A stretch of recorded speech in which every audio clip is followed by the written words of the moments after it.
Good afternoon dear students. आज का हमारा नेक्स्ट चैप्टर करने जा रहे हैं, चैप्टर मोशन।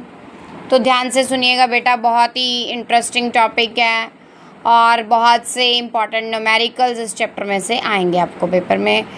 तो सबसे पहले हम इसकी इम्पॉर्टेंट डेफिनेशंस को समझेंगे और फिर कल हम न्यूमेरिकल सॉल्व करेंगे। तो सबसे पहले what is a motion and what is a rest. Motion क्या है बेटा? जब भी कोई बॉडी अपनी पोजीशन चेंज कर लेती है with the time. For example we are moving, हम मूव कर रहे हैं, then we are in the motion. पत्ते हिल रहे हैं पेड़ पे, that are in motion. Dust particles move कर रहे हैं एयर में, दैट आर इन मोशन। तो रेस्ट क्या है बेटा? जब अपनी बॉडी, कोई भी बॉडी है, पोजीशन नहीं चेंज कर रही और टाइम के साथ पोजीशन नहीं चेंज हो रही बॉडी की, that is the body is said to be at rest. For example आप सो रहे हैं, आपकी मम्मी उठा रही है, मत्था मार रही है आप लोगों के साथ, उठ जाओ, आप लोग लेटे हुए हो, यू आर एट रेस्ट।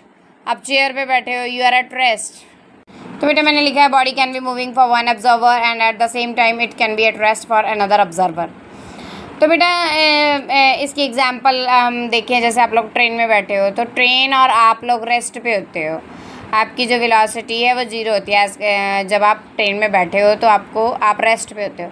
लेकिन जब आप ट्रेन के बाहर देख रहे हो तो आपको लगेगा कि आप लोग मूव कर रहे हैं, वो चीज़ें आप लोग पीछे छोड़ते जाते हैं, तो आपको लगेगा आप मूव कर रहे हैं। तो रेस्ट और मोशन जो हैं वो रिलेटिव होती हैं। उसके बाद बेटा आप लोगों ने स्केलर और वेक्टर क्वांटिटीज़ के डिफरेंस याद कर लेने हैं। स्केलर क्वांटिटीज़ जिनका मैग्नीट्यूड हो बट डायरेक्शन ना हो। एग्जाम्पल मास मेजर करते हैं तो उसकी क्वांटिटी होती है लेकिन डायरेक्शन नहीं होती। सिमिलरली वेक्टर क्वांटिटीज़ हैं जिन्हें मैग्नीट्यूड और डायरेक्शन दोनों चाहिए। और एग्जाम्पल जैसे फोर्स है, जिस डायरेक्शन में आप लोग फोर्स लगाओगे उसी डायरेक्शन में वो ऑब्जेक्ट मूव करेगा, उतनी ही जो है ज़ोर से वो मूव करेगा। तो फोर्स जो है उसका मैग्नीट्यूड भी है, उसकी डायरेक्शन भी है। उसके बाद बेटा वीडियो में आपको नज़र आ रहा है, मैंने यहाँ लिखा है 2 बॉडीज़ हैं, इनके बीच में ये डिस्टेंस लिखा है, डिस्प्लेसमेंट है, और यहाँ से लेके ऑब्जेक्ट ये है डिस्टेंस। जो है 2 वेज हैं एक पर्सन के पास, उसने स्कूल जाना है। एक तो है शॉर्टेस्ट डिस्टेंस, ये सीधा, एक है हमने मोड़ कोड़ खा के फिर जाना है स्कूल तक। तो जो बच्चे हैं स्कूल तक जाने के लिए ऐसा ही करते हैं ताकि फ्रेंड्स के साथ साइकिल पे ऐसे जा सकें।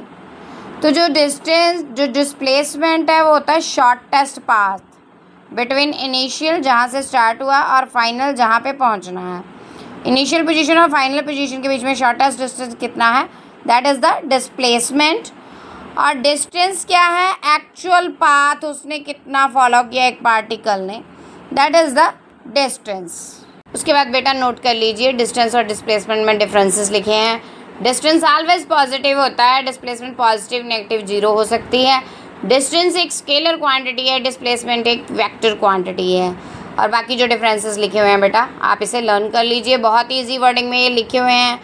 और जिसने मेरा चैनल नहीं सब्सक्राइब किया वो सब्सक्राइब ज़रूर करें। Thank you so much.